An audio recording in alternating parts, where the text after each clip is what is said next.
ህይወት መሰናክሏ የበዛ ነው። ብዙዎቻችን በህይወት ደስተኛ አይደለንም።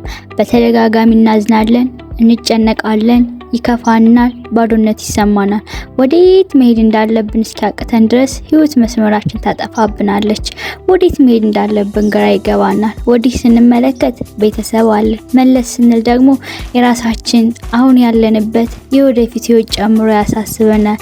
ይህ የሚሆነው ለምን ይመስላችኋል? በዘፈቀደ ስለምንኖር ነው። እቅድ ወይም ህግ የሚባል ነገር የለም። አንዳንድ ሰው በድንገት ይነሳና ጸሎት ያደርሳል። ከዛው አንተ ጸሎት መጸለይ እንደዚህ ሰላም አለው ይላቸዋል። ግን ጸሎት ምን ያክል ሰላም ሰጭ እንደሆነ ያወቀ አይደግመውም። አንዳንዶች ደግሞ በድንገት ይነሱና ስፖርት ይሰራሉ። ከዛ መልሶ በእናትክ ስፖርት መስራት እንደዚህ ሰውነት ቀለል እንድል ያደርጋል ይልሃል።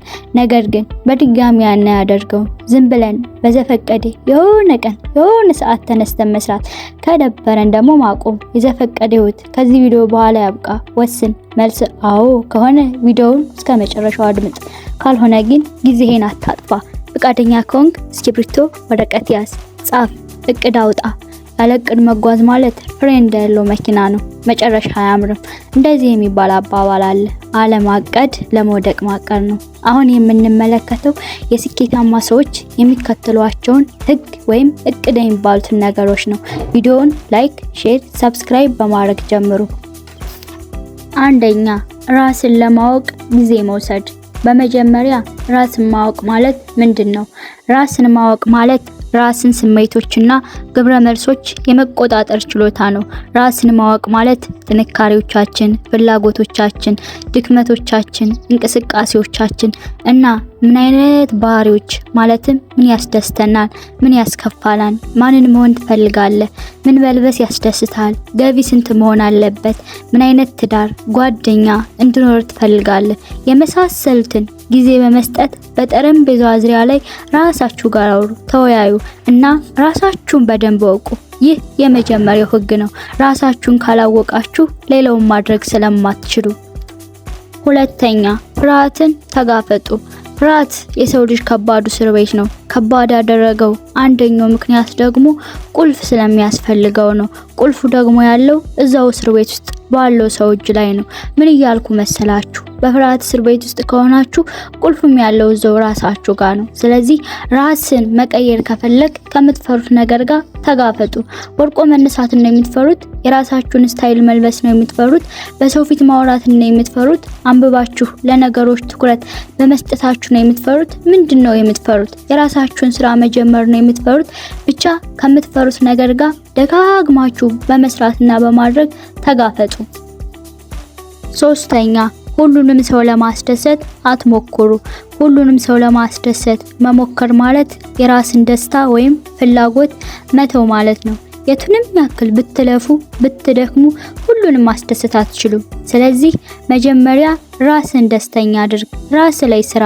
ከዛ በዙሪያ ስላሉት ታስባለህ፣ ለማስደሰት የሚጠበቅብን ታደርጋለህ። ስለዚህ ከአሁን በኋላ ሁሉንም ሰው ለማስደሰት አትሞክር። አራተኛ፣ አላማህን አስብ። ይደክመናል፣ እንሰለቻለን፣ ልናቆመው ልንተው እንፈልጋለን። ግን አላማ የህይወት መሪ ነው።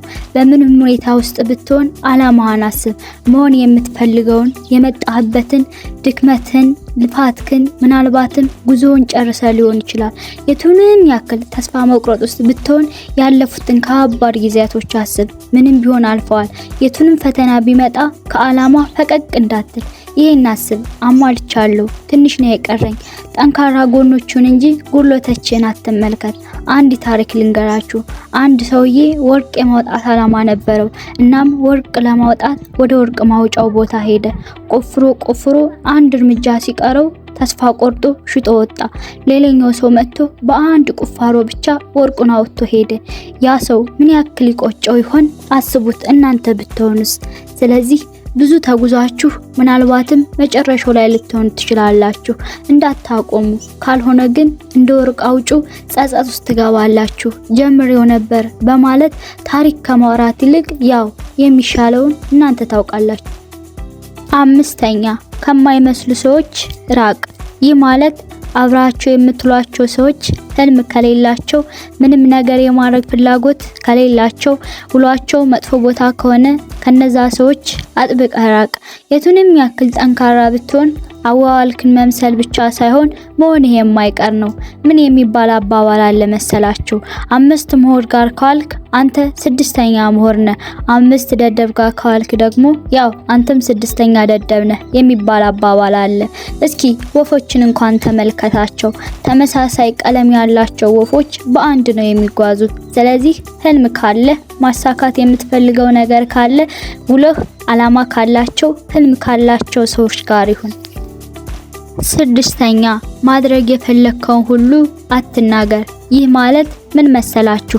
ምድር በቅናተኛ የተሞላች ነች። እንኳን አሪፍ ነገር ለማድረግ አስበን እንዲሁ በመጥፎ መቅናት የሚያምራቸው ሰዎች ብዙ ናቸው። እናም ማድረግ የፈለከውን ነገር ተናገርክ ማለት አታደርገውም። አቅም ታጣለህ። ማንም ትችላለህ፣ አቅሙ አለ የሚል ሰው አታገኝም።